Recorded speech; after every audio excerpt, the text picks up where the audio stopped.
These are the jobs you may not see every day, but just know we're working hard to make Hillsborough County a better place to live, work, and play. Subscribe to our YouTube page for more great county-related videos, only on HTV.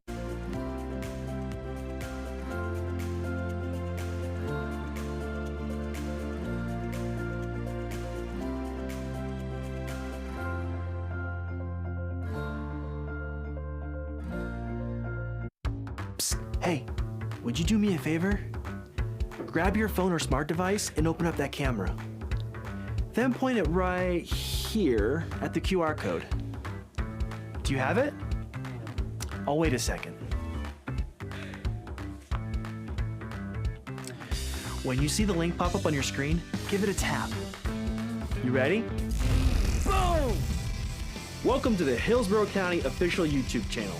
We've got all sorts of videos here, all about what makes our community such an awesome place. From local events and community highlights to what's in the perfect Cuban sandwich. We've got it all. We're always adding new things, so while you're here, be sure to subscribe and hit that notification bell so you'll never miss a new video.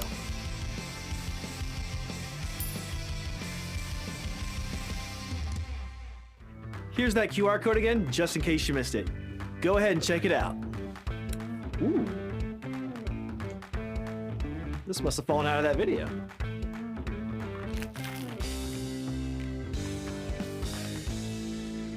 This really is the perfect Cuban sandwich.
Good evening.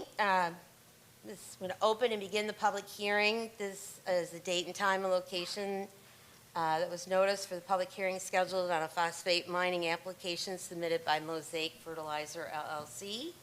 Application number 230742. Phosphate reference number 723.01P. Mine is DRI 263 Four Corners and Lonesome Mine. And the request is from Mosaic Fertilizer LLC is requesting an amendment of its consolidated mines DRI 263 composite development order and operating permit, which are combined, seeking a 5-year extension to complete the final disposition of a mass of clay determined to be extracted from Hardee County into Hillsborough County's clay settling areas identified as L1, L2, L3, and F4, F5, and F7, which was previously approved by the Hillsborough County Board of County Commissioners by resolution number 18129 dated November 19th, 2018. The requested 5 years extension ends on November 15th, 2028, or until applicable the clay settling areas have reached their full design storage capacity, whichever occurs first.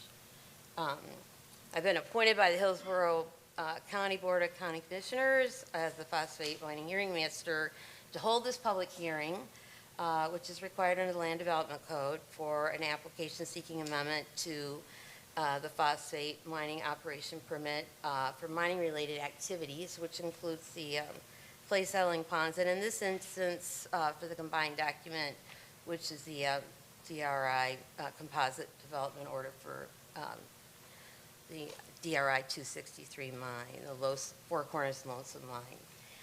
And the second is to issue findings and make a recommendation to the Board of County Commissioners as to whether the requested amendment to the operating permit and combined document should be approved or denied based on the criteria set forth in the Land Development Code. Now, we'll start out with a Pledge of Allegiance. So we'll rise. If you could say the Pledge of Allegiance with me. I pledge allegiance to the flag of the United States of America and to the republic for which it stands, one nation, under God, indivisible, with liberty for all. Thank you. Please be seated. So the next part is I'm going to swear in the witnesses of anyone that's going to be testifying today at the public hearing. And if you plan to testify, please raise your right hand and I'll swear you in. So, do you swear to affirm that the evidence that you are about to give will be the truth, the whole truth, and nothing but the truth? And let the record reflect that each of the witnesses who have raised their right hand have attested to the oath. And when you approach to testify, please sign in with the county clerk first. It's Joe right there. And give him your name and address for the record. And you need to also, when you get up to testify, please confirm that you took the oath that was just administered when you begin your comments by just saying, I confirm my oath. And if you have a written document, I'd also ask that you please first give it to the clerk so that he can mark it into evidence and give it a number so we can take a look at it for admissibility and relevance to the proceeding. And the clerk is the keeper of the file here of all the records. In this case, has the application and staff comments and all the other documents, and we'll also include the transcript from this hearing. There's a court reporter here that's taking official documentation by a transcript, in addition to the recording that's going on now under HCTV. So if you by giving your address, if you want to get notice or get documents, you can let the clerk know, and he can mail you copies of, like, when the final recommendation that is provided to the clerk within 15 days after following this hearing by myself, or if you need anything else, and whatever reasonable costs the county charges for those documents. But that way, at least you can you'll be able to obtain that information if you so desire. The procedures for the public hearing are set forth in the Land Development Code. The first applicant who will present the case for the application has 15 minutes and an additional 15 minutes if requested, and I'll be happy to allow that if you need it. And then next we hear from the administrator and county staff for 5 minutes, who will present a summary of the application and department findings.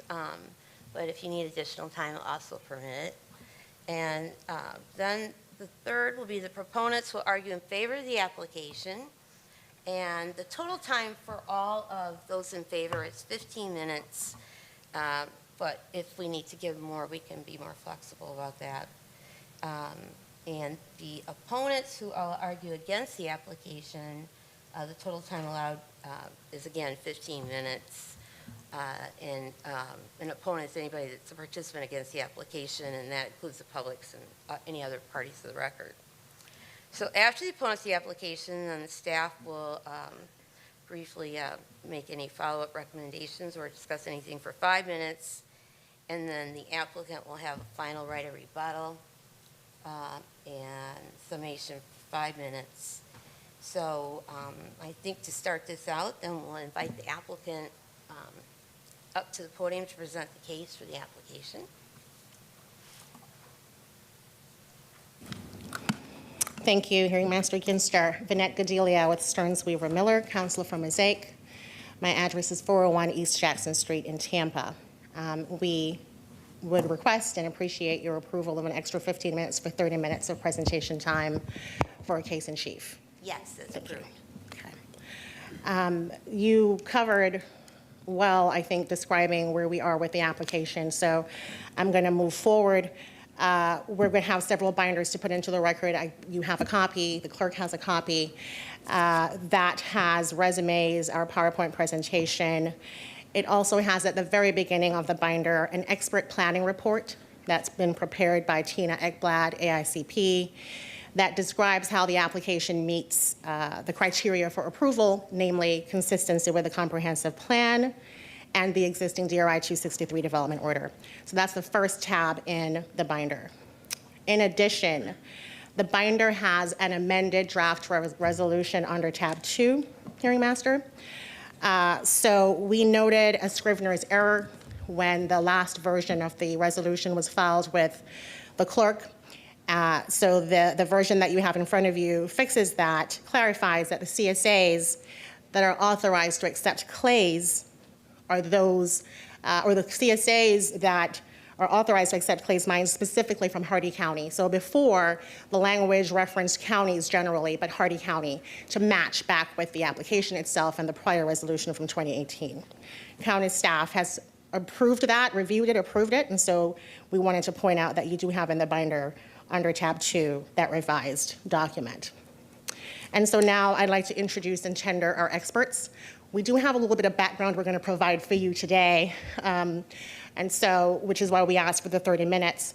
And so first you're going to hear from Russell Schweiss. He's Mosaic's Senior Director of Land and Resource Management, and he's going to cover CSA use and strategy. And then you'll hear from Scott Wichik, Mosaic's Director of Geotechnical Services, and he's going to cover the concept of stage filling, which is central to the request today. Then you'll hear from Keith Barriswell, and he's Mosaic's Senior Manager of Engineering, Geotechnical. He's going to cover our monitoring and reporting compliance. And finally, for the case in chief, John Kiefer, Black & Veatch Senior Hydrologist, and he'll cover the reclamation benefits to the stage filling process. You saw several other folks stand up and raise their hands. So clearly we have a few experts here today. So if you have any questions, I think we are prepared and ready to respond to those. And so now I'll turn it over to Russ.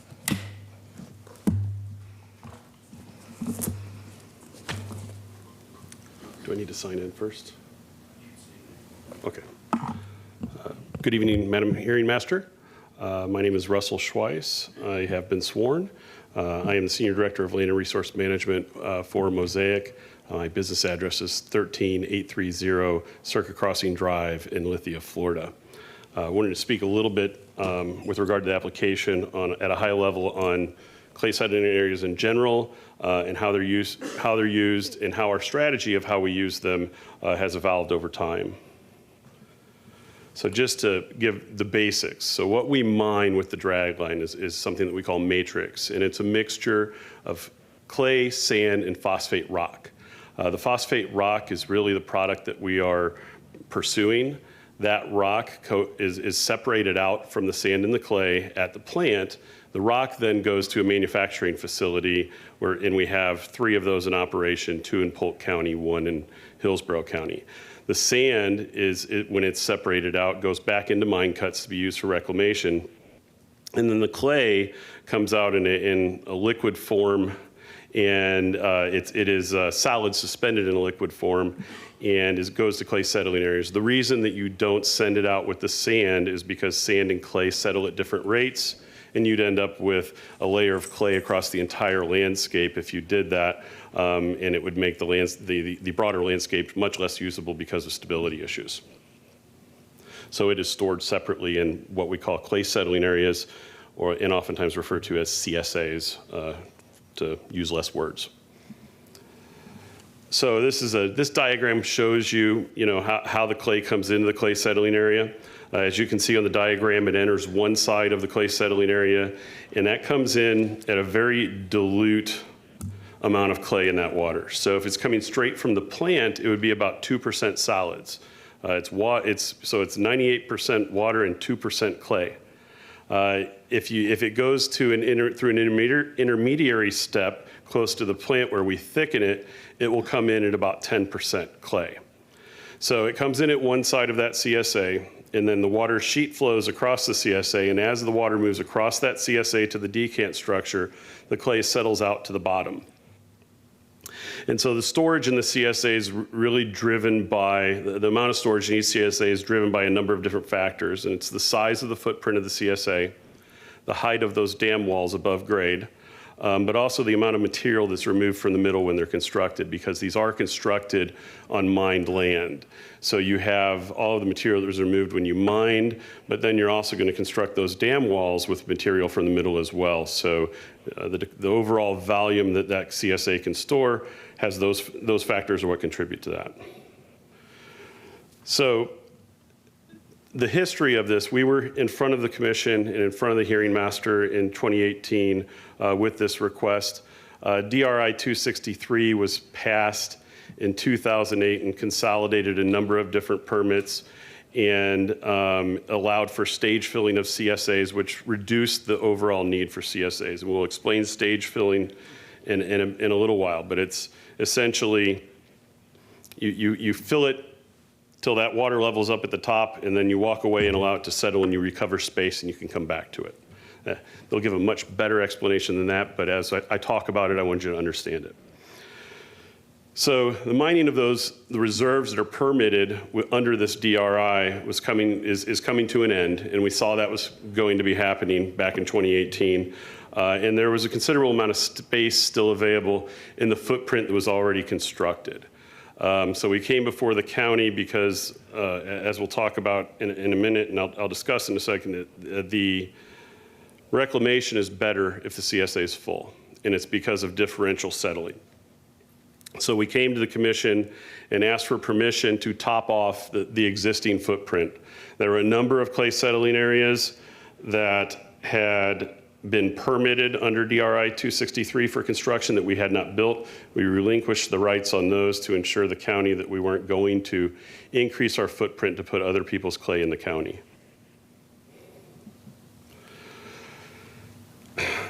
So to give you an idea of what's changed over time with clay settling areas. So if you were to go back 25 years, 30 years prior to today, there are a lot more companies operating mines in Central Florida. And so if you look at areas of Polk County, you'll see a lot of areas where there's strips of lakes, and a lot of those are clay settling areas that were not filled. You end up, because it's on that mined area, if you don't fill the CSA, it ends up taking the shape of the mine cuts that existed there prior to the construction of the CSA. And a lot of that was the result of you share a boundary on your mine with a competitor. If you mine out, you don't want to give an advantage to your competitor by giving them free storage space. So those companies would not allow the competitor to come in and then fill that space with clay, because that would save their competitor money from building another CSA, which if you're a competitor, you don't want to do that. It's now consolidated all into Mosaic, the entire industry has. So we've looked at ways that we can reduce the overall clay settling area footprint in the region as we continue to operate.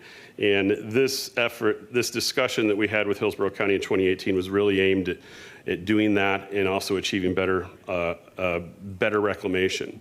But the state has also recognized that and revised their policies to encourage stage filling because ultimately, you know, the way they used to permit CSAs where you had an expiration date and you had to be reclaimed by this date or you were out of compliance, you were reclaiming a lot of CSAs that could have held more clay, which meant you were building another footprint somewhere else and you were expanding the clay footprint in the region.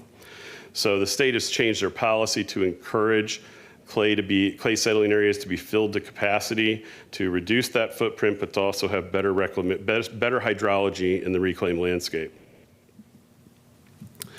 So I talked about the topography that exists on those CSAs when you fill them being better, and it really drives the utility of the land in the reclaimed landscape from an agricultural perspective. Historically, CSA's use after reclamation has been focused on cattle grazing. The soil is very rich in nutrients and moisture, so forage density of what grows on top of that clay is significantly higher than traditional Florida grazing lands. And that's just because of that nutrient content and its ability to hold on to water. Something that we've done just recently was that we've committed to carbon neutrality in our Florida operations by 2030, and clay settling areas are going to play a huge role in that.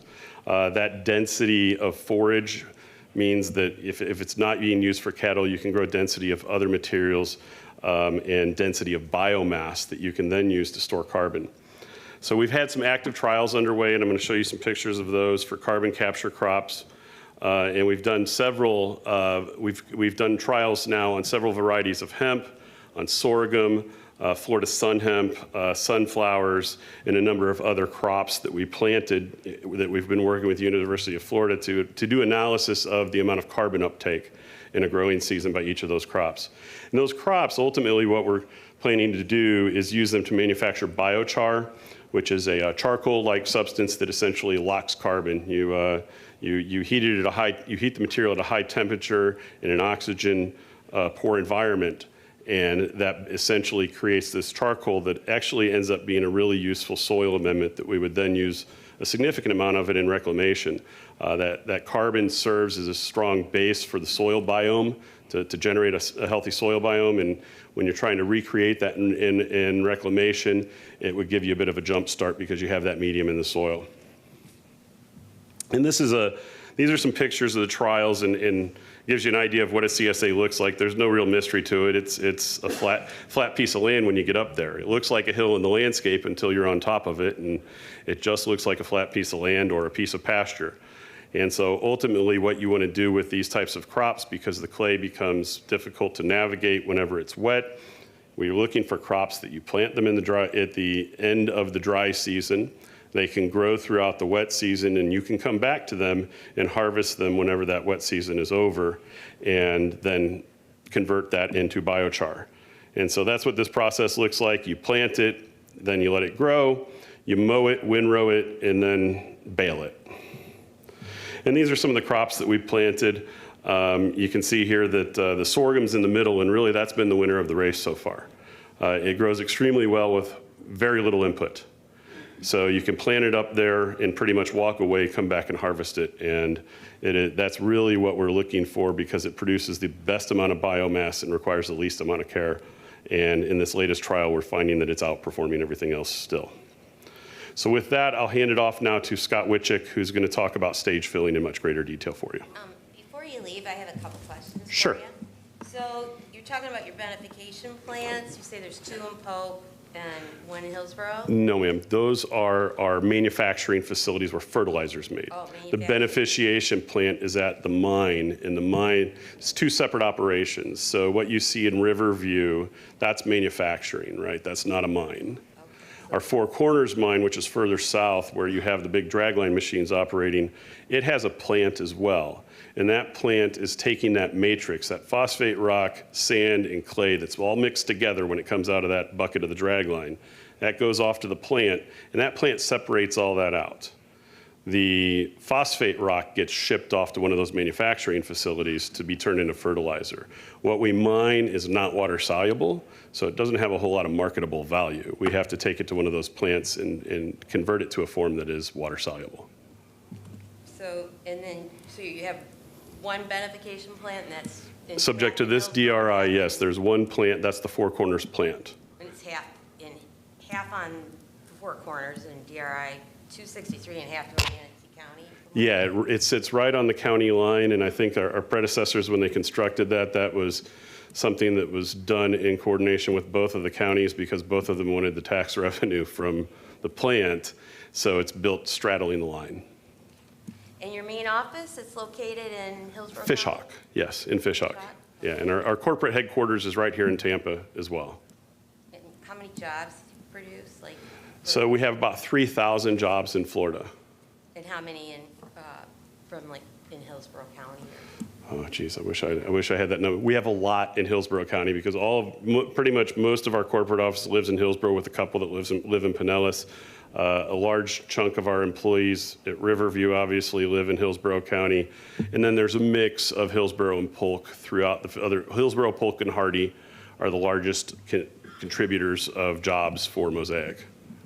Now, when the CSAs were constructed, and I read that it was all under the permit approval and the requirements at the time for design and construction, but would you be the person to testify as to the size or the capacity? We have those folks here. Okay. I'm not the one to do that, but I can confirm for you that all of the CSAs that are subject to what we're discussing today are built under the current standard, the current regulatory standard, which has been extremely successful with never a failure under that current standard. And you can't, I guess, from what I've read, you can't build anything over, like structurally over clay, because it's not. You can, and that has actually, if you look at South Lakeland, there's a number of places that were built on clay settling areas, but generally, if you have a clay settling area and you have normal ground next to it, you're not going to take on the expense to create the stability necessary to construct on the clay. In the case of South Lakeland, the growth encapsulated everything else, so they built the super target on top of the clay settling area because there was enough demand for the property that they were willing to incur the costs of creating stability. Stream Song Resort, a portion of that is constructed on top of a clay settling area. You just have to take extra measures to put some pilings down to bedrock to create some additional stability because the clay itself isn't going to provide you the stability that natural ground would. And as far as the policy of the state for reclamation, I read in the Florida Administrative Code, you're almost required by law to do all this, aren't you? Is that? The reclamation, absolutely. Every acre that we mine, we have to reclaim, and that's been the case since 1975. But there's actually also standards for clay waste. And at least, and I'm just going to try to see if I could confirm that with you, if someone could testify. We've got some attorneys here that love to confirm law. That would be good. Okay. Yeah, there's a Florida Administrative Code administrative rule regarding reclamation and restoration standards for waste disposal. Yes. So it seems like that you'd almost be required under these rules to do what your plan is doing now. They don't necessarily require us to fill them, but to achieve the reclamation that we want to achieve on there and the hydrology we want to achieve on there, it is much more achievable if you have a full CSA, and Dr. Kiefer will speak to that. So what's the reason why from 2018 to now that why couldn't you get it done in the 5 years? And that's, Scott's going to talk to that in the next part too, because you have to, when you fill them up, that clay is so dilute and it also holds onto water a long time, right? So when you fill them up, if you walk away and come back in a couple of years, there's now space because it's consolidated further. And eventually you reach a point where there's not. but these CSAs have not reached that yet. They're resting now, and we know there's going to be space available again in them. All right. Well, thank you. Thank you.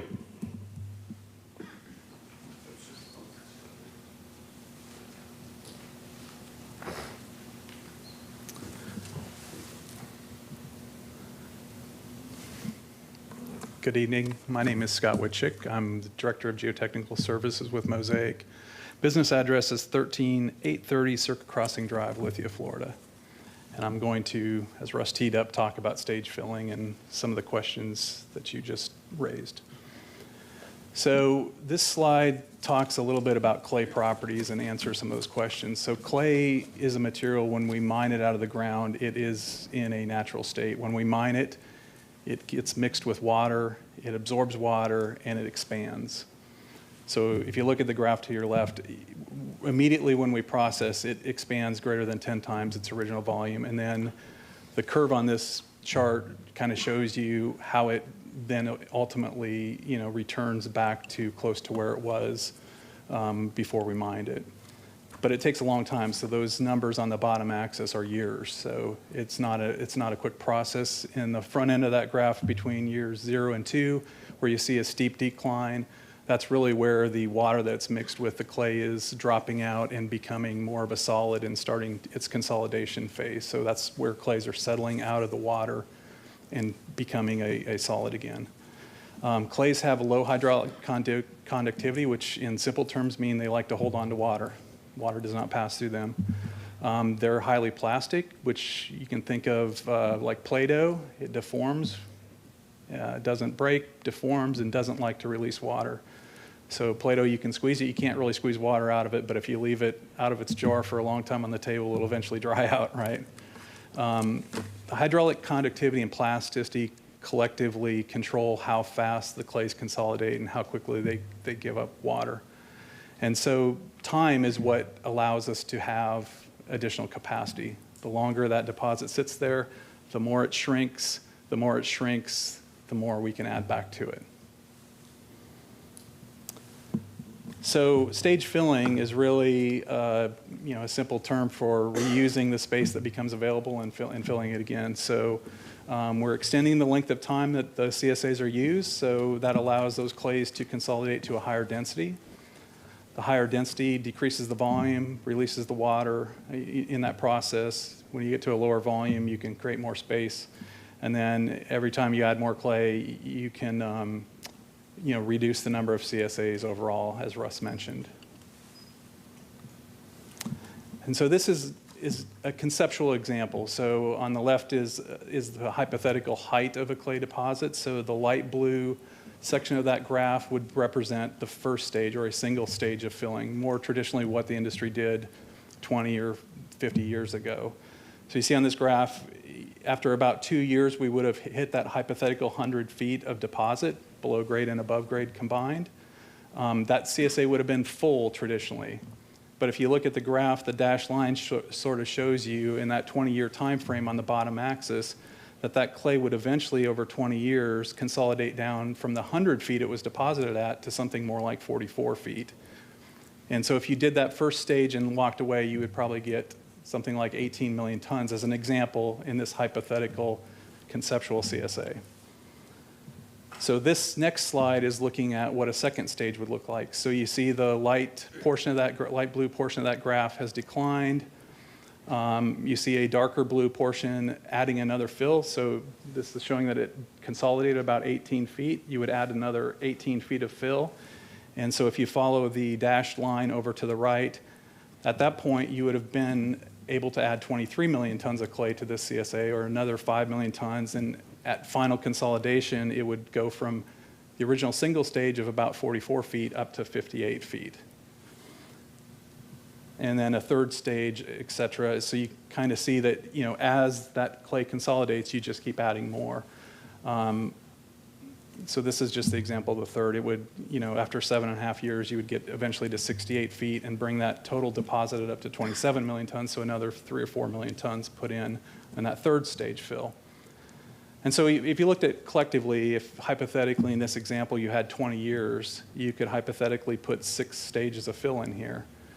And so looking at the left, the white line reads off the right-hand axis. So the first stage would be 18 million tons, and then if you progressed all the way to the final stage, I'm having a hard time reading the number, I think it says 35 million tons.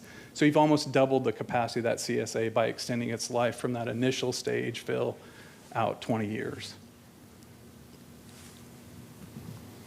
So again, just reiterating that time is largely what determines the capacity of a CSA, because time is what allows the consolidation to occur. So capacity at year 1 is less than that capacity after 2 years, et cetera, on down the line.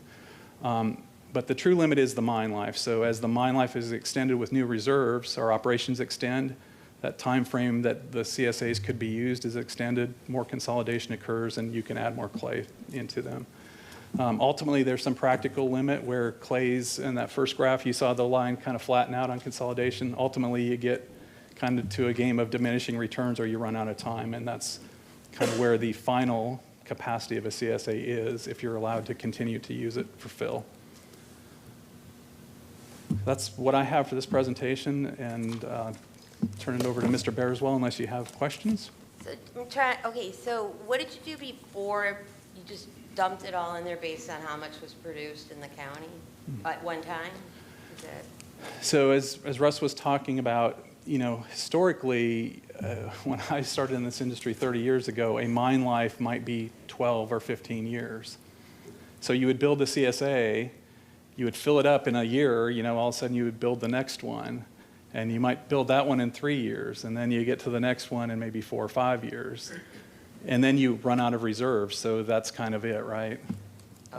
As we've consolidated and added reserves that can be processed through this plant, that life is extended. We still have this available storage capacity. And so what's changed is really the consolidation and the life of our reserves in our facilities.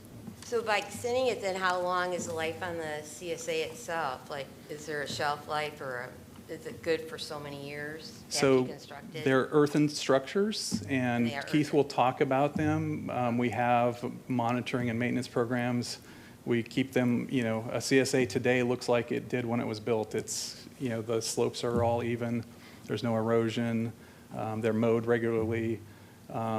We do have spillways in them. Those are structural features. We have inspections of those, and we have to go in and do maintenance just like you would on a house. You know, you build it 1 year, and then 10 years later, you got to, you know, start doing maintenance on it. So it's the same story. What about the piping from the CSA to the beneficiation plant, or because it has to travel, so the pipes go in at the same time the CSA is built, or? So the pipelines are the same story. They're a wear asset, and they, you know, they're maintained, and, you know, a joint of pipe may wear out. You replace it with a new joint. So it's continually maintained the same way.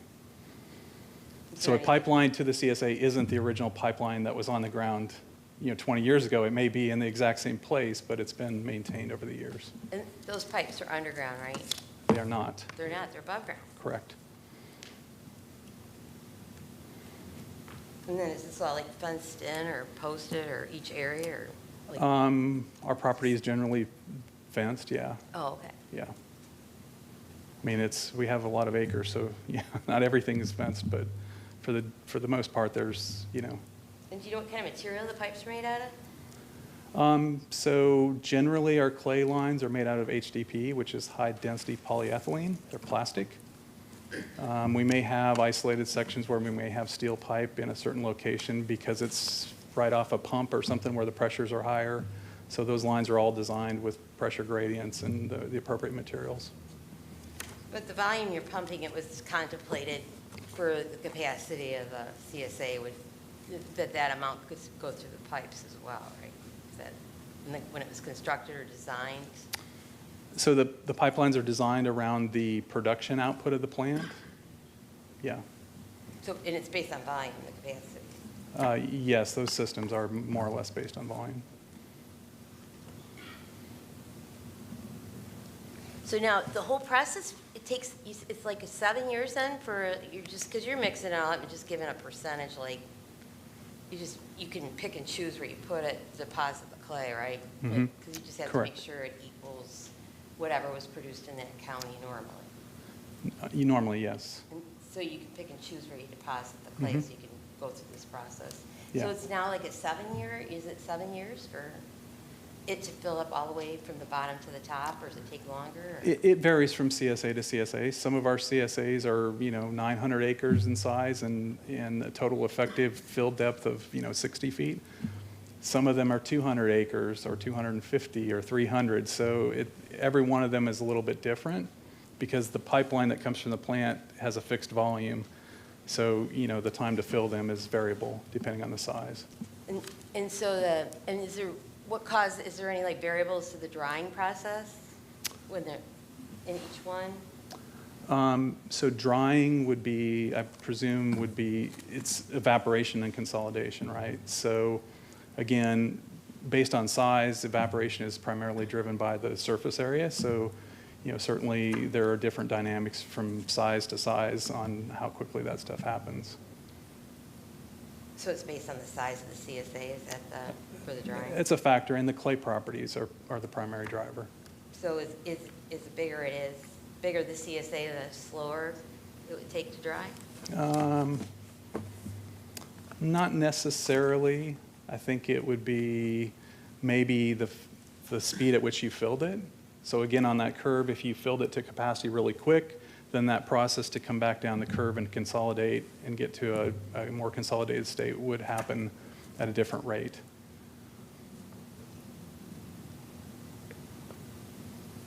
And you recycle water in your process when you're splitting Yep.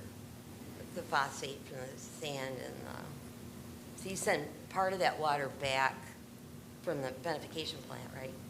Yes. I didn't mention it, but on this slide, if you look at, the line's a little bit off, but if you look at that peak there at the very left-hand side after processing that 10 times swell, and then every cubic foot of consolidation that occurs, that's water being released. It's purely water. So all that water is returned to the plant and recycled. And then do you use it again, like to mix the clay, or no? Yep. It all For the becomes slurry, commingled okay. and is reutilized in the process over and over.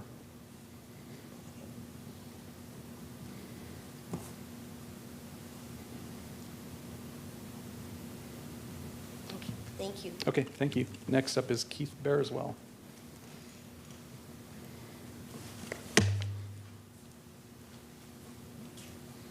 I'll sign in after I'm done. Good evening. I'm Keith Bearswell. I'm Senior Manager, Geotechnical Engineering, and I have been sworn. My business address is 13830 Circa Crossing Drive, Lithia. And today I'll be speaking to you on monitoring and reporting. And so Florida has a very comprehensive regulatory framework for CSAs. They're covered under Rule 62672 of Florida Administrative Code. It sounds like you're very familiar with. They undergo a multi-level, multi-agency permitting review and approval process, including MPDS review through the Florida Department of Environmental Protection. They're designed fully by third-party engineers as well, worth noting. Design criteria and methods as a result of failures, which primarily occurred prior to 1972, are what resulted in the current Florida Administrative Code for design. So FDEP adopted stringent dam design, construction, operation standards as a result of those failures with which Mosaic complies. After 1972, there were 2 dam failures, both occurring in 1994. They occurred at CSAs that were not designed in accordance with the current standard of practice, but rather the previous and predecessor standards of practice. So as a result of those failures, more stringent design criteria, construction and inspection criteria were instituted, all of which we now comply with.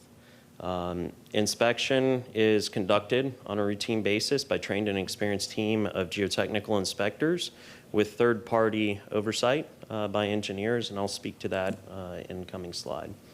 Operational input is input on the CSAs on the way our facilities utilize them on a routine basis by professional engineers, and they account for seasonal weather risks. In the lower right-hand corner of this slide is an image of the rainfall totals from Hurricane Ian.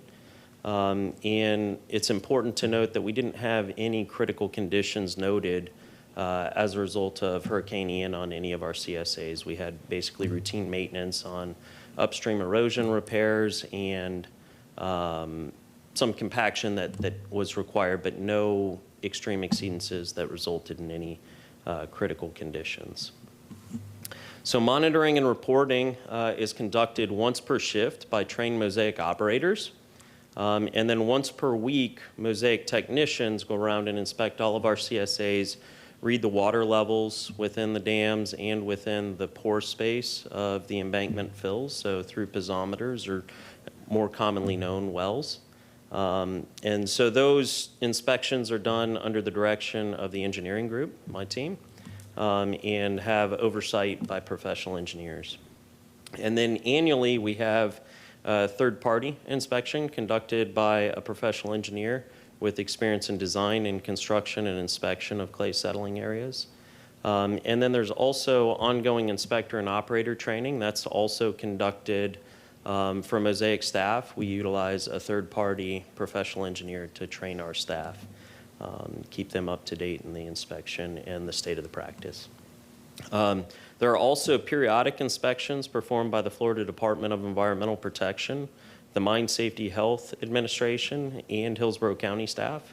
And then there's also submission of our annual reports and the findings of those reports to the Florida Department of Environmental Protection and Hillsborough County. Monitoring and reporting help facilitate operation. So we're tracking the water levels in the soil structure to confirm the conformance with the design on a routine basis. We have interim operating water levels as we're filling the CSA in that sequence that Scott just presented. And then we're establishing safe interim operating water levels over the course of that filling. Our inspections also help facilitate adequate maintenance for mowing of slopes and ancillary structures. They help dictate and identify areas in need of soil erosion repair, revegetation, maintenance of roadways to maintain access for operation and inspection, safety, and then also maintenance of tow ditches. And with that, if you have no other questions, I'll introduce John Kiefer. Were you involved with the inspections and the monitoring reports that were required under the prior resolution that was passed in 2018? I am involved in the routine inspection, correct. So Yes. was there any problems with the CSAs and any of the reports that you provided? Periodically, our third party does note corrective suggestions and items that are in need of repair or maintenance. And then also in the weekly inspections, yes, we note areas that washouts exist, crest drain repairs, areas in need of mowing, et cetera. And that's done annually, that inspection, or is it done? So we have three different inspections. We Okay. have inspections that are conducted on a per shift basis. We have inspections that are conducted on a weekly basis. And then it's by a third-party professional engineer on an annual basis, correct? Are you required to hire a third-party professional engineer? We are. That is part of Rule 62-672. Yep. And so the reports that you provide to the FDP, do you provide the identical report to the county? Correct, on the annual reports. On the annual one. Those are the ones that are submitted for, yep. And so you do the same with the inspections with the CSAs, you're doing the same with the piping that's above ground, which must be easier to... The piping that's above ground is inspected once per shift as well, yep. And how many shifts do you operate? 2 shifts at some facilities, 3 shifts. I guess Four Corners is all two shifts, 20. Yep. And that's So 24 hours a day, 365 days a year also. I noted in the prior resolution, or the one that's in effect now, that you voluntarily agreed to have Hillsborough County come in and test the clay. Are you involved with that as well, or taking samples? And I'm if sorry. they- So testing the clay? We monitor the filling over periods, and then there's also some index property testing that we conduct periodically as needed to just update our clay modeling. software. So you do that yourselves, but did EPC come in during this 5-year period? The resolution's been in effect for the 6 affected CSAs? I'm not sure. There may be somebody else that may be able to speak to that. Okay. All right. And,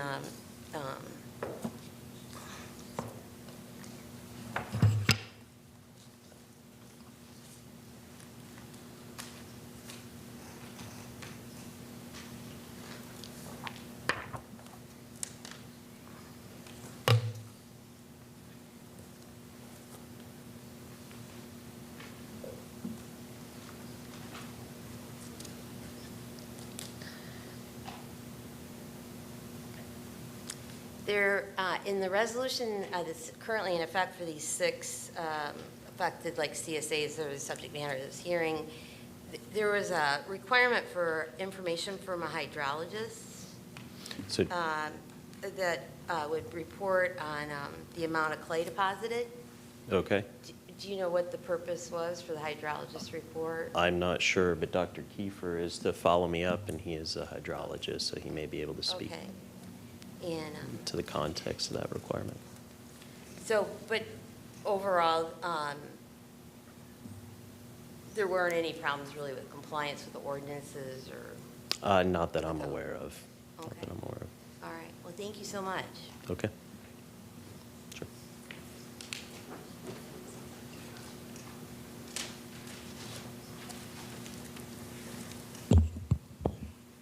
Good evening. Good evening. My name is John Kiefer. I work for the consulting firm Black & Veatch, where I serve as the National Ecosystem Solutions Practice Lead. Business address is 1715 North West Shore Boulevard here in Tampa, Florida. A little bit about my background. I'm a licensed environmental engineer and professional engineer, and I am a scientist as well, a fluvial geomorphologist, and which is just the study of how terrain and hydrology relate to each other. And that's really the topic I'm going to delve into some with respect to stage filling on settling areas and why that's beneficial in this case. So, I'm in control of the slides.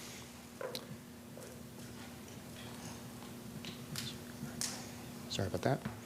So, there are definitely reclamation benefits that we're seeking by stage filling the CSAs, and primarily it enables us to achieve the elevations that we need on that piece of geography to drive the desirable hydrology. So if you look at the positions of these settling areas on this map, they sit on what we call interfluves, right? Those are the high ground between stream valleys.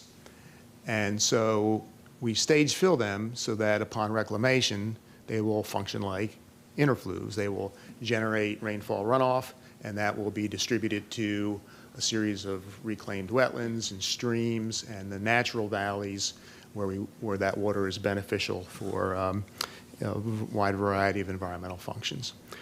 So the clay settling areas are designed to provide drainage to specific subbasins, directing that rainfall runoff to particular water bodies.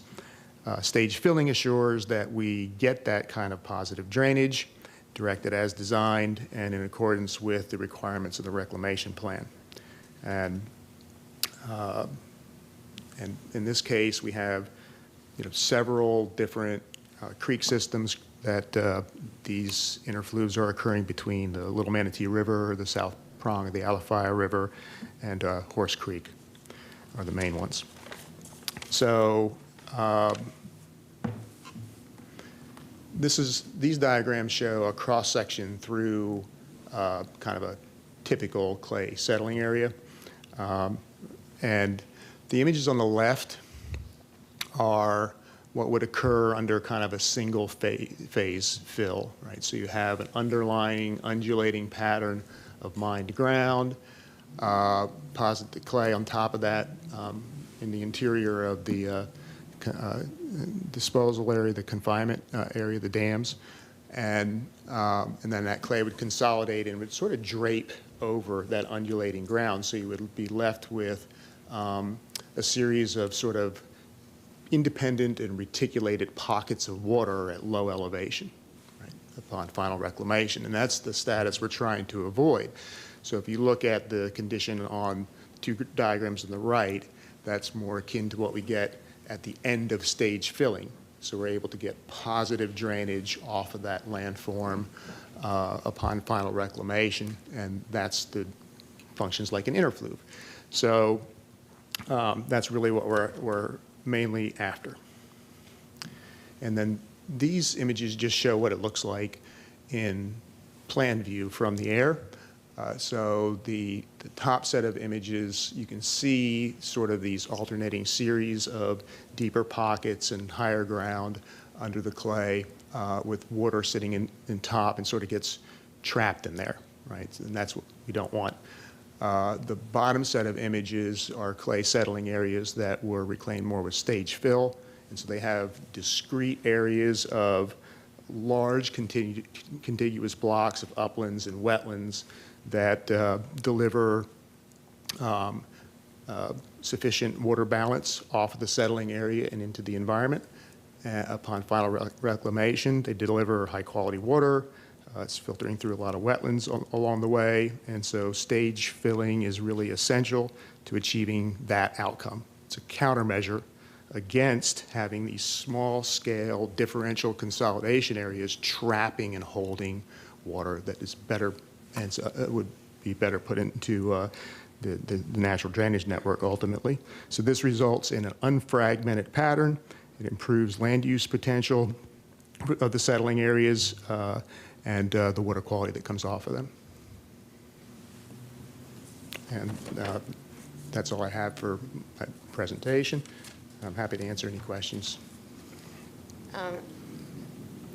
In part of the application and the reports, there's a mention of a report that I believe that was done by your firm. And let me see here if I can find it. Was it done by AMEC or? It was called the Memorandum of Hydroecology of Clay Setting Areas Stage Fill in Hillsborough County, developed by Black and Beach. That's mine, yes. Yeah. Okay. Which it's talks about stage filling, design capacity expected to prevent pooling and wet depressions when CSAs are not filled to capacity or full capacity. Are you familiar with that report, or? I am. So are you the only author of that theory, or? It's like, yeah, it's not, I wouldn't necessarily refer to it as a theory. Okay. I think I am the only author of that particular report. okay. But it's, the stage filling and achieving elevation is just, that's the physics of it, right? So,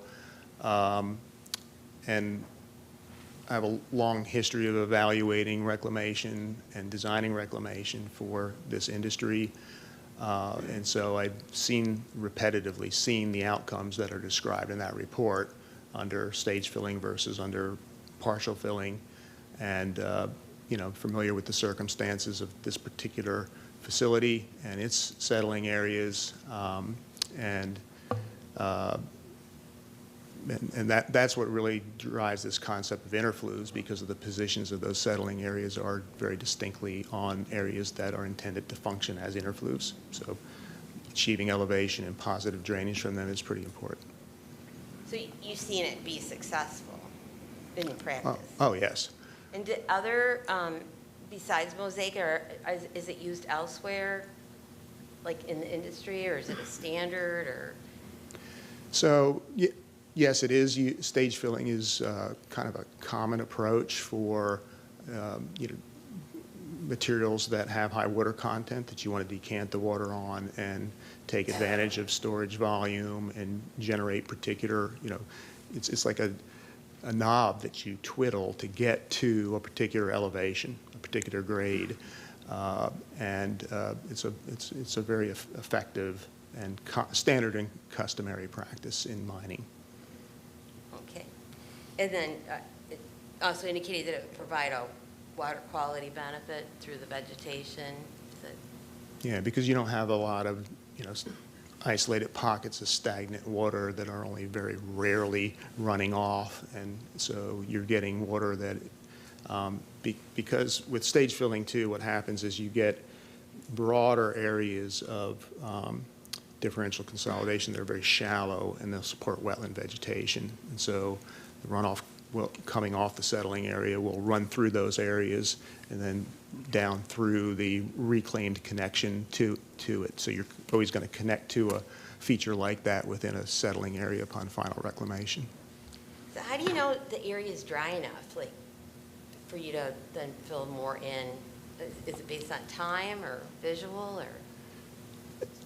We're kind of sketching a little bit outside of my area of expertise. Okay. There's people here who could answer that better, who are geotechnical engineers, and but there's definitely a threshold at which you can walk on these areas and not sink in, and they can support a school bus, and so there's criteria that can be used to determine when it's dense enough. I don't know if there's. Scotty, you want to answer that? Sorry.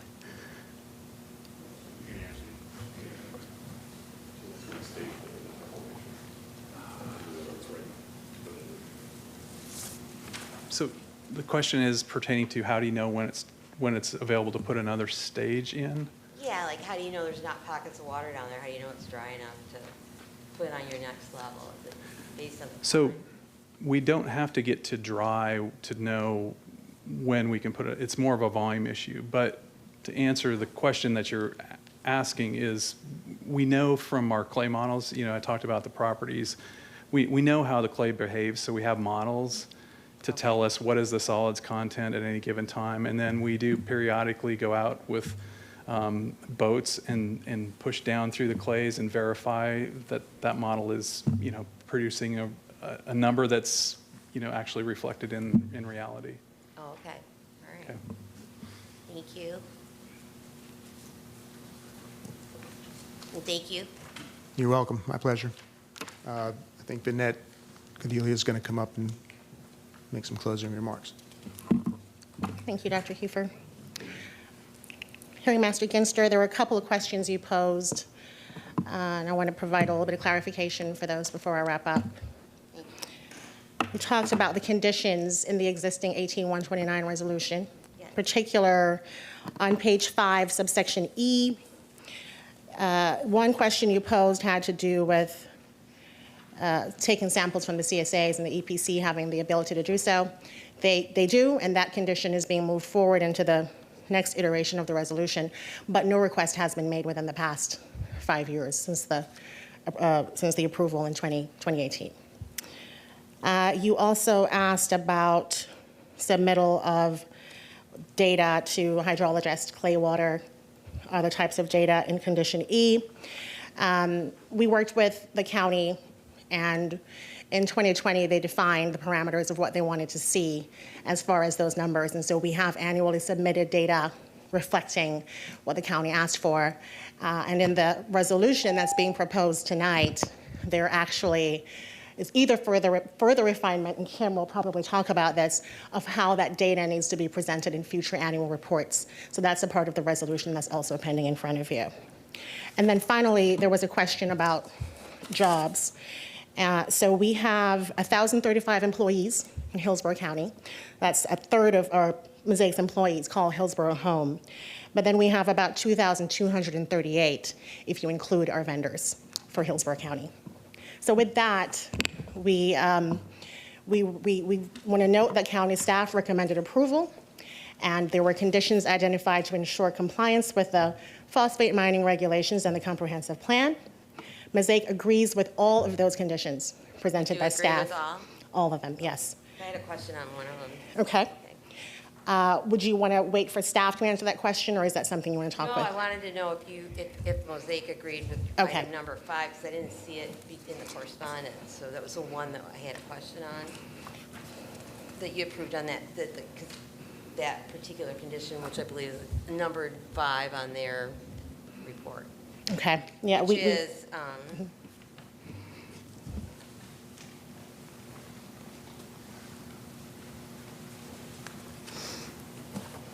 and I also had, so number 5 is, let me see their staff report is here. Oh, it's a staff report.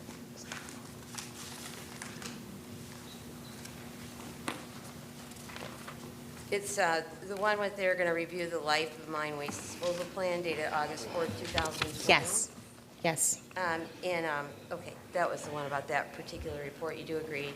absolutely, we agree, and we'll have that report in by that date. Okay. And the emergency order paragraph, because there's like, the dates kept evolving, I think, with all the different storms, but is the new resolution, do you actually have that, are the dates finalized, or are they going to be changing again?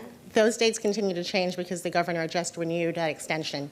And so because the new dates are tied specifically to that, it continues to change. So what we have in the resolution is the dates, I think, as of the most recent extension, but then we say pending further amendments. Of course, the provision as to our ability to use the CSAs for hardy clays is outside of the scope of the executive order extensions. We have to come before you and the BOCC to extend that date. Now, have you removed the actual dates from this new draft? Yeah, the new draft includes the new dates. It does include the new Yes. dates. So these are the dates that are as good as of today? Yes. Okay. That was getting a little confusing. With all Sure, it gets confusing for us as well. I did see there was like issues with that one. Sure. But it may change again before it gets to the county commission. That's correct. Gotcha. And so we agree with the conditions. The materials, the documentation, and the evidence you've heard today support a recommendation of approval from you.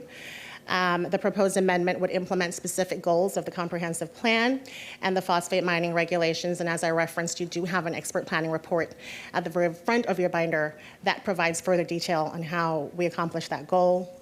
And so we request a recommendation of approval. Thank you. Thank you.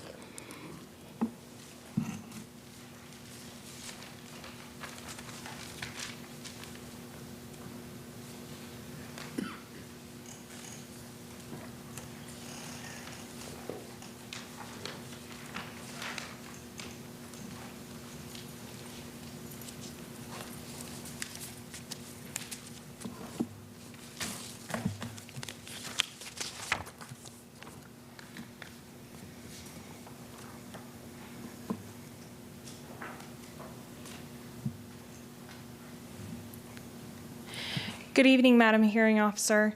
My name is Kim Cruz, Environmental Supervisor with Hillsborough County Environmental Services Division. I have been sworn. I am here to present the staff review of Mosaic Fertilizer's proposed mining activity. Before I get started, I respectfully request an additional 10 minutes. Yes, it's granted. Good evening.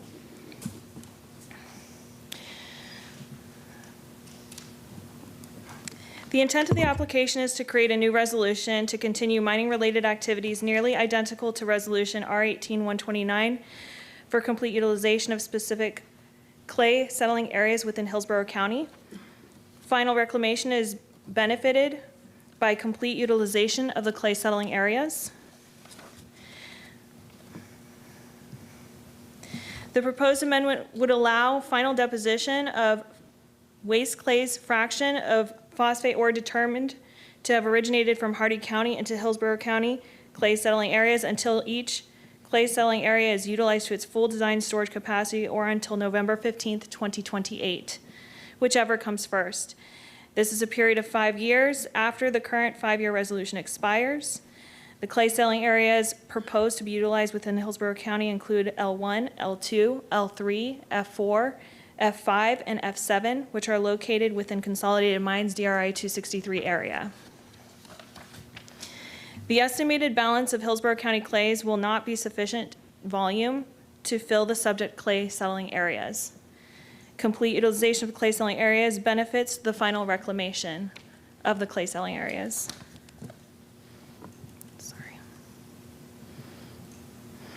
The proposed resolution would amend DRI 263, Composite Development Order and Operating Permit, Composite Attachment A, Section 6, Mining, which states Mosaic commits to balance the clay disposal so that the amount of clay that is produced in each county is disposed of in that county.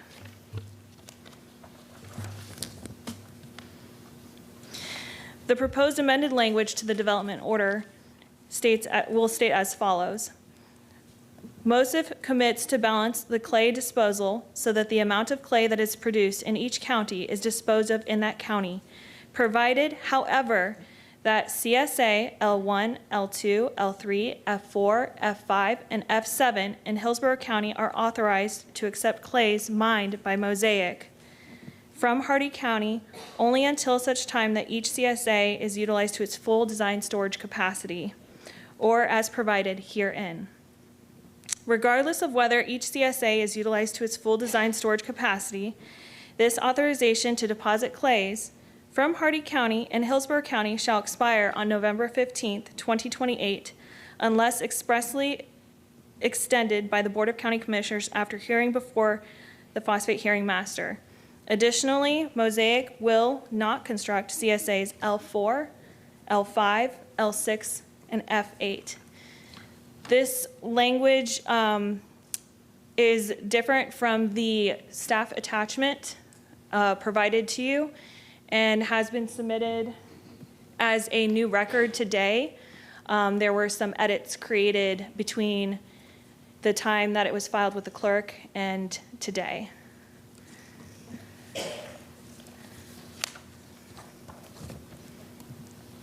Is that regarding only produced in Hardy County? Is that the change? Yes, Hardy County, because originally the first resolution, the resolution from 2018, said from other counties. And so we made sure this time that it stated explicitly from Hardy County.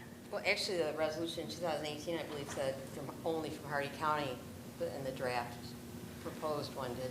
That's the question. Yeah, in the summary, but then in the conditions in section 2, I believe it didn't include Hardy County, so we made, it did not. Okay. That was because the resolution from 2018 originally was from other counties, and then it changed to just Hardy County.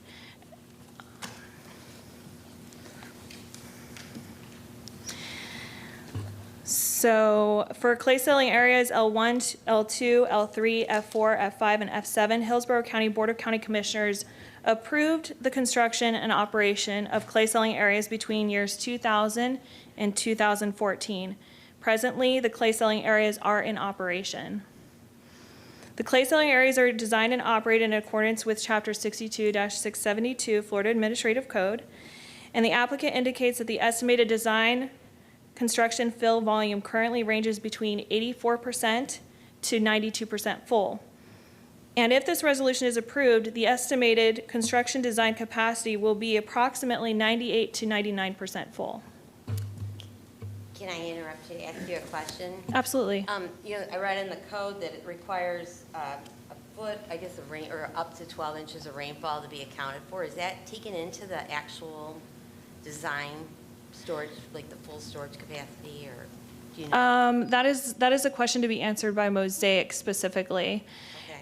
Because I know that the Florida Department of Environmental Protection NPDES permit sets forth requirements for freeboard and such. Yeah, I read that it was like five, is it 5 5 feet feet? for freeboard? And that, you have that in the resolution or the draft, but then Mm-hmm. the issue about the rainfall, which is in the code, I didn't know if it was taken into account into the full design capacity, that's part of it, or should you add that to your resolution to account for it? That would be a better question to be answered by Mosaic Okay, on how they calculated that. all right. And I have questions about how the design capacity was calculated, because there's charts attached to the actual the DRI order that have design capacity in acres and feet, and then there's different charts and the numbers don't all match up. They're inconsistent, so I didn't know. I was trying to get more of a handle on, the beginning numbers. I see that your comment about having a PE certify the amounts of clay, Yes. that your comment's going to cover that concern, but. Yes. So basically, are you talking about the clay settling area annual reports? The charts, or are you talking about, Well, the annual report that you require about the clay balance, you're going to ask for the report, because you have a lot of specifics here and what you want about the available volume, how much is there now. But if, if the beginning number on the storage capacity or a full amount is, that would need to be accurate as well, So basically, the request for additional information is what you're asking about, that additional table that I requested that says 99 to 98% full at the end of the... Yeah, and I think it'll address the concern about whether the numbers are right or not. But the real concern I had was whether or not, whether or not Hillsborough County would accept Hardy County's waste is dependent on these charts or how much we can take because of, so the concern would be that Hillsborough County, for some reason, wouldn't have enough space left to put their clay in those clay settling areas if the numbers aren't, because if they accept it. So over the years, like Mosaic was saying, when they deposit clays into the clay settling areas, there's a period of resting and filling. So as the clays settle, it creates more space, so there's more capacity available. So that's why you see a variation in the different charts, at least in the annual reports. But then Variation in the charts are actually on the capacity of the total design capacity of the actual CSAs. yes. That's what's at the beginning number of what it can actually handle and what that means. I don't know if they're measuring the same, if it's volume or fill or, so. Okay. But, there is discrepancies here. I have the copies of the chart. I'll defer to Mosaic and allow them to explain the difference between the acre fee and then the difference between the design storage capacity that I requested in the staff request for additional information, so they can provide better detail of how they calculated it. Okay, thank you. You're welcome.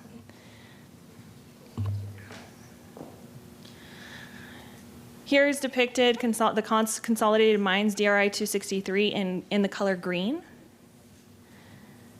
And then the clay settling areas that Mosaic would be depositing Hardy County clays, clays determined to be from Hardy County, are in purple.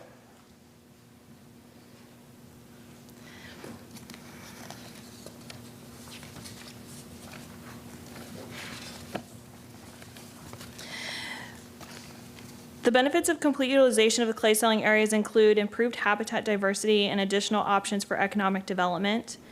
And filling the clay settling areas to the maximum design fill level allowed will provide positive drainage to surrounding wetlands and streams, which would enable fully vegetated wetland conditions that would provide a water quality benefit to surrounding wetlands and streams. Additionally, Mosaic would not need to construct additional pipes or infrastructure for depositing clays determined to be extracted from Hardy County into Hillsborough County clay settling areas because they are already established.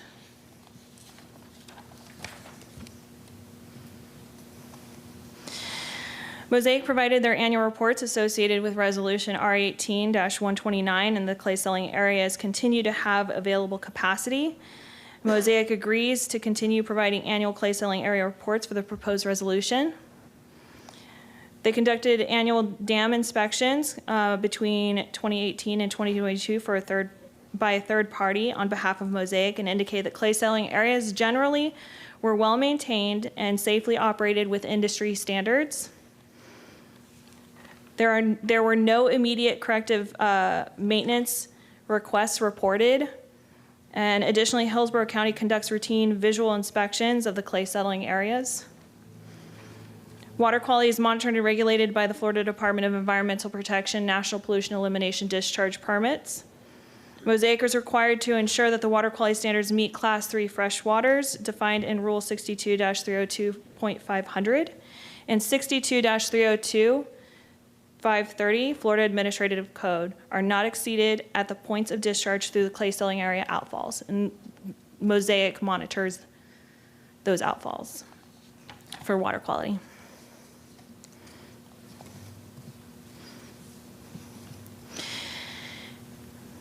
For staff recommendation, this application provides competent and substantial evidence that proposed mining activities will meet Objective 1.3 of the One Water Goal and Objective 3.2 of the Environmental and sustainability element of Hillsborough County Comprehensive Plan, the Land Development Code, and R18-129. Specifically, Objective 1.3.1 of the One Water Goal states that manage land and water resources in a manner that protects, enhances, conserves, improves, and restores terrestrial and aquatic ecology systems while ensuring surface and groundwater resource functions of potable water supplies are maintained for future use. Objective 3.1.2 of the One Water Goal states, all stormwater management projects that seek to maximize to the greatest extent practical improvements to wetland habitat and water quality and groundwater recharge functions. Objective 3.21 of environmental sustainability element states, the prudent operation of mining activities and timely reclamation of mine areas is required. Objective 3.2.2 of the environmental and sustainability element states, the phases of mining to ensure that limited land areas are affected by excavation and settling ponds at one time and that reclamation occurs in the most effective manner is required. For the Land Development Code, Section 80201B2 states, this division provides a flexible frame within which each application for a permit shall be considered. Flexibility is provided in order to allow the applicant to adapt his methods and procedures to changes in technology in the interest of the public. This division is based on the traditional methodology used by the phosphate industry in Central Florida, which phosphatic clays are placed in well-defined settling ponds for consolidation and separation of water. Should applications for permits or applications for amendments thereto be based on or incorporate other methodologies, such applications or amendments, if in compliance with the spirit and intent of this division, may be approved by the board.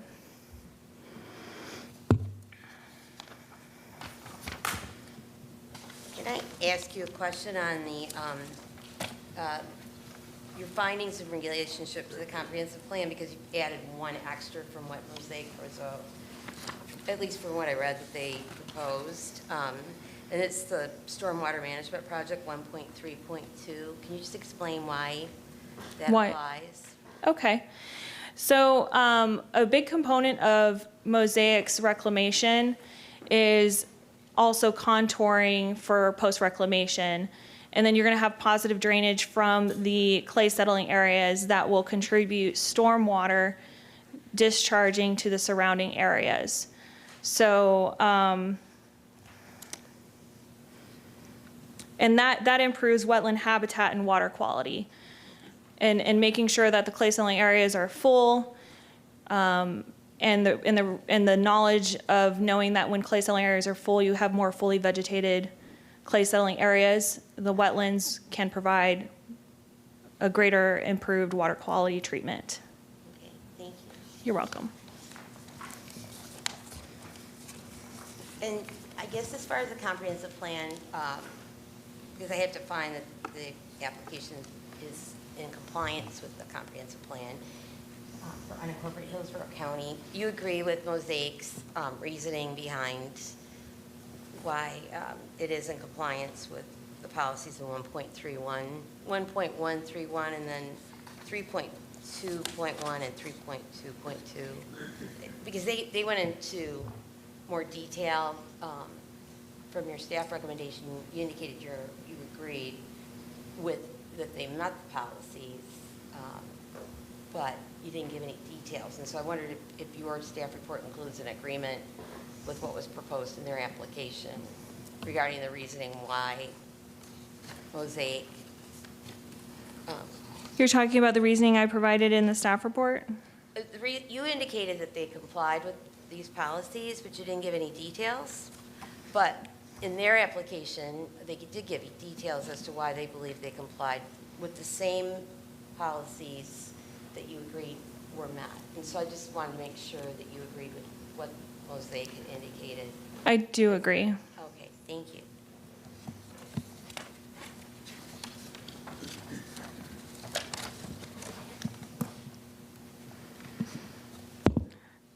Staff recommends approval with conditions. Mosaic has agreed to the conditions outlined in the Hillsborough County Staff Review Report. Additionally, staff conditions of approval will be incorporated into the proposed resolution between now and the Board of County Commissioners meeting. I have some questions about the condition. Absolutely. Go ahead. Ask you now. Yes. Do you know why the hydrology review is deleted between at least the proposed resolution and the resolution and it's in effect right now? And let me tell you where specifically it's at. So I just went through to compare the two together, and I noted that you caught a lot of details with the differences, and you both worked together to correct that. But as far as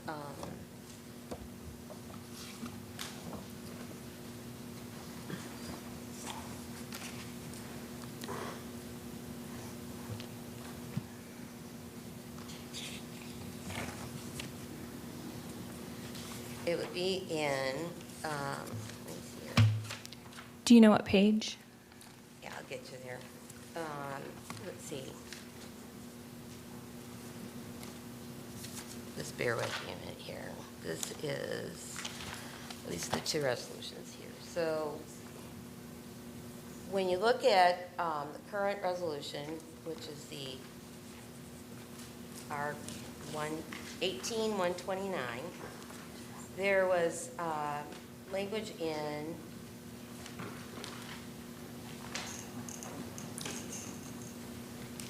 Section 2B, which also refers to Section 2E, regarding that the annual report regarding the amount of clay that's deposited in these settling areas would include review of information by a hydrologist on behalf of the Hillsborough County. So when I looked at the new proposed resolution, it didn't carry over that language.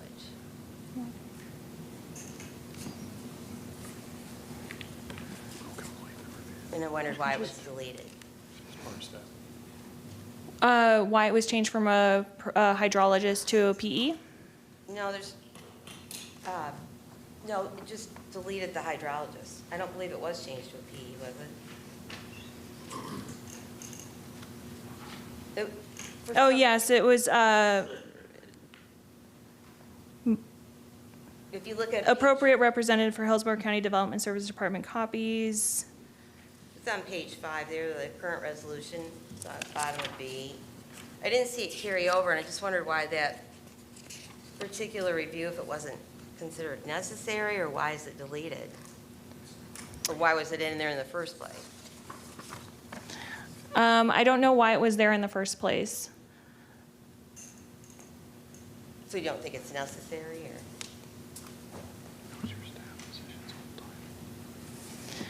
That was the staff position's old title. My staff position's old title was hydrologist. Oh, okay, all right.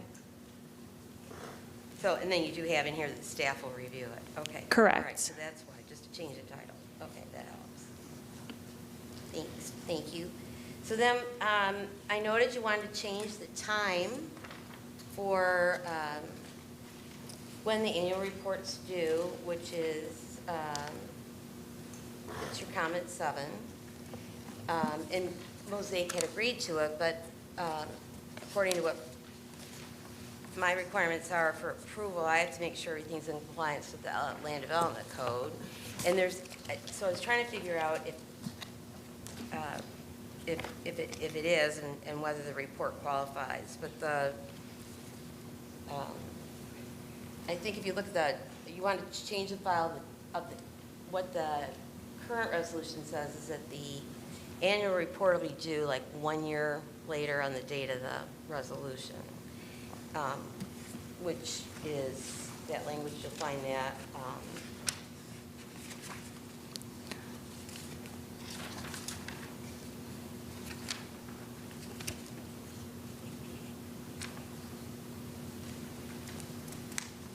And you wanted to change it to 30 days, I think. Let's see.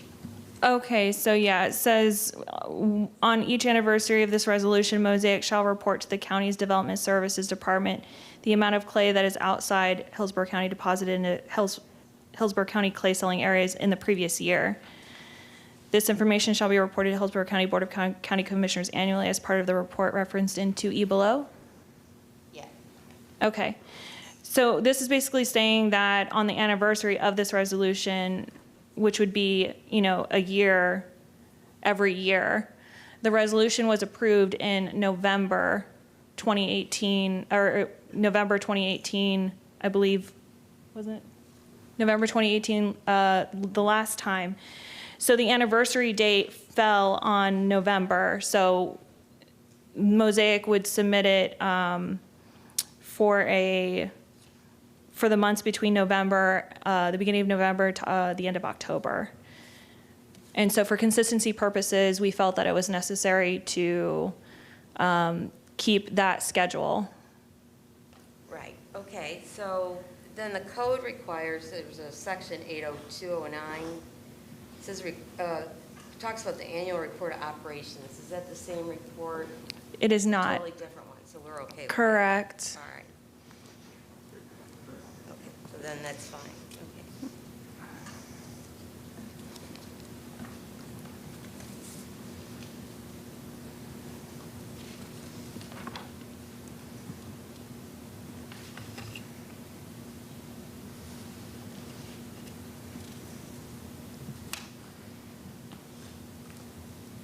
Do you have anything else to? I do not have anything else. Do you have any additional questions? I might.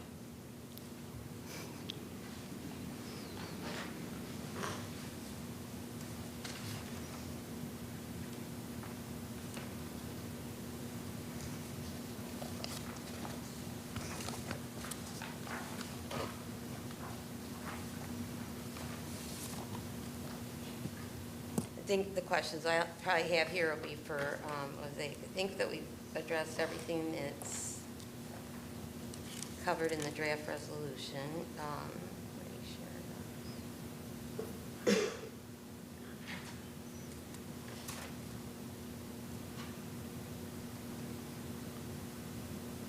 that. Okay, I think we're fine. Thank you so much. You are welcome.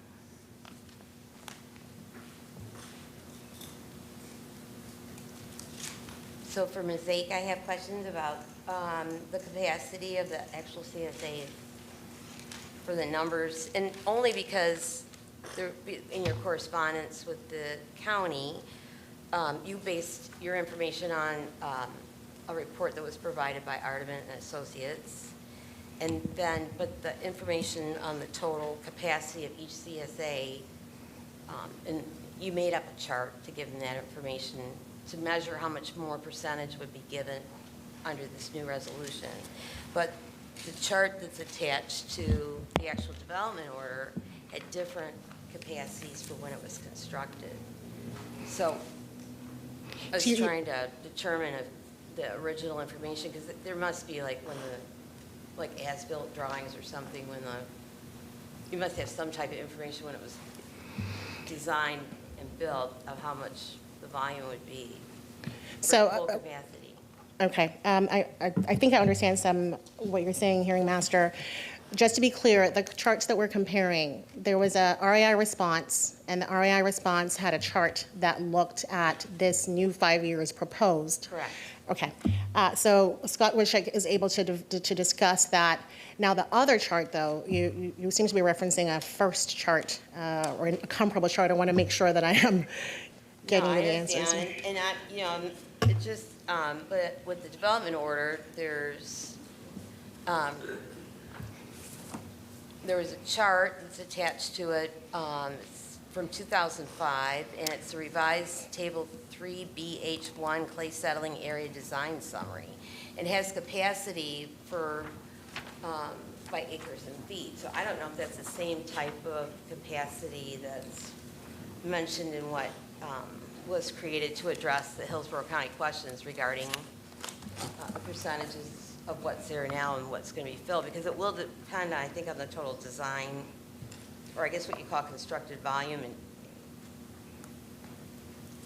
so that's where I'm a little confused, but I thought that the comment that the county had regarding having this information verified by a PE and then certified that would resolve the issues, to make sure that we know how much,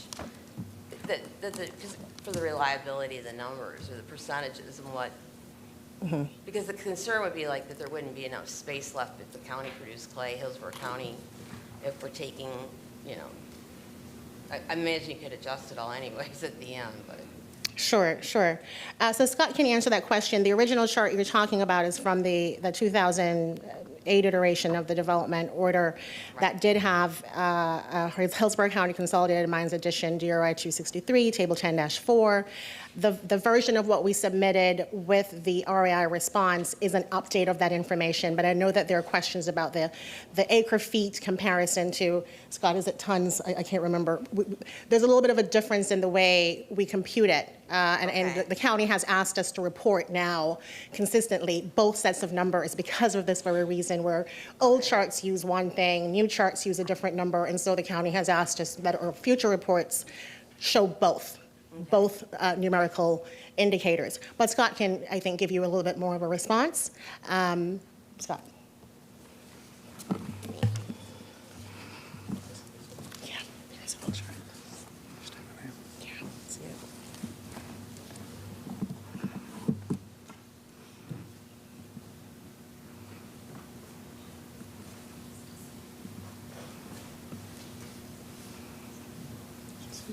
Because I was looking at, I mean, you call it constructed volume, so I don't know if that means the capacity of what it's supposed to hold as constructed, or if it means something else.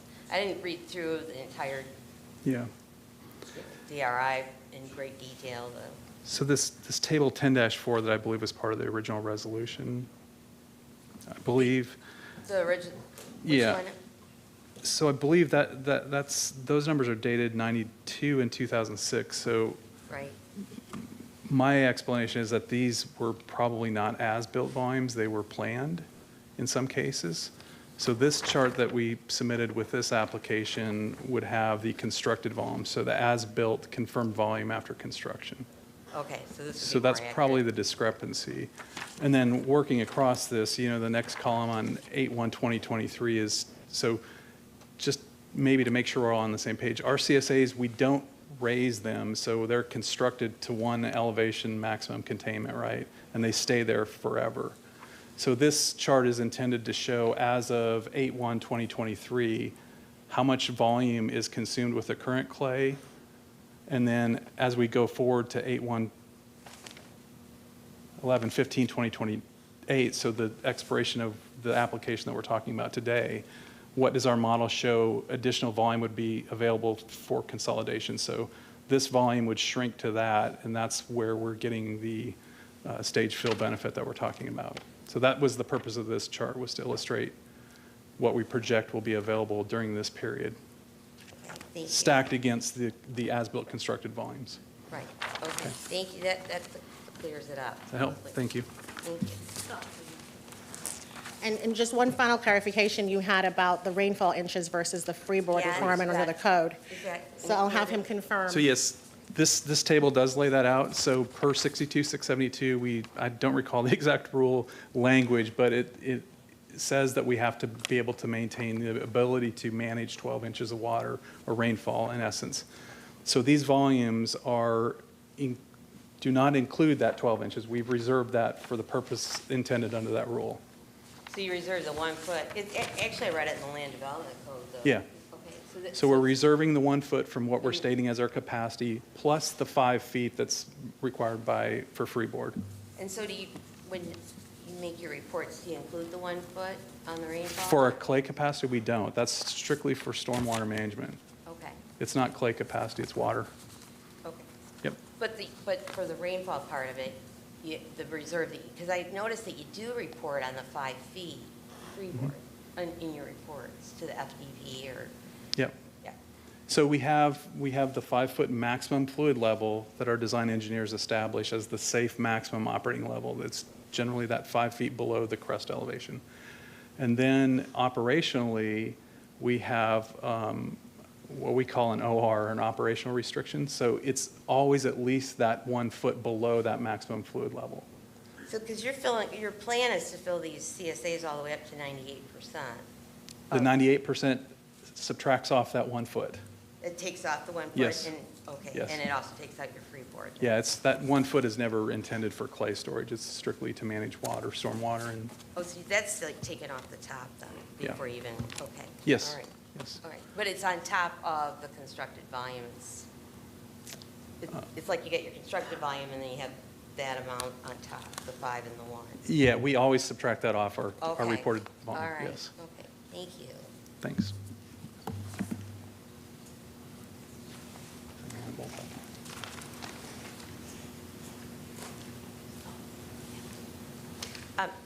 Is there, do you have anything else? No. Is there any one in opposition to the application that's here today to testify?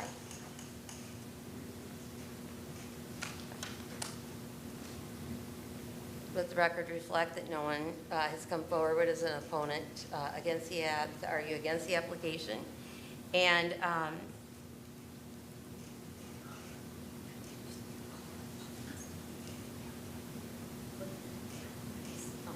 is there any proponents in favor of the application that wish to speak or come forward?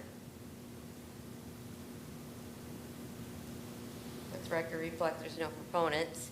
And does staff require any additional time?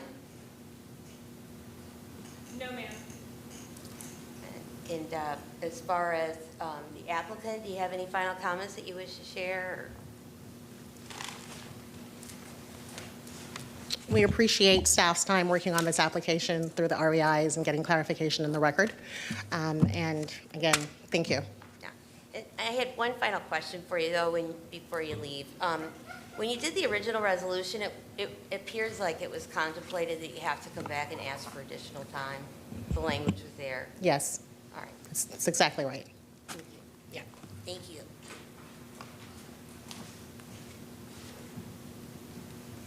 And at this point, then, we'll close the public hearing. And again, I'll render my written findings and recommendation, which will be filed with the clerk within 15 working days from tonight, which I understand will be October 4th. And for anyone that wants a copy, you should supply the clerk with your name, address, and a stamped self-addressed envelope for that purpose. And the clerk will have 3 working days from the date when the written recommendation is furnished to deliver a copy of the recommendation of the applicant and the administrator.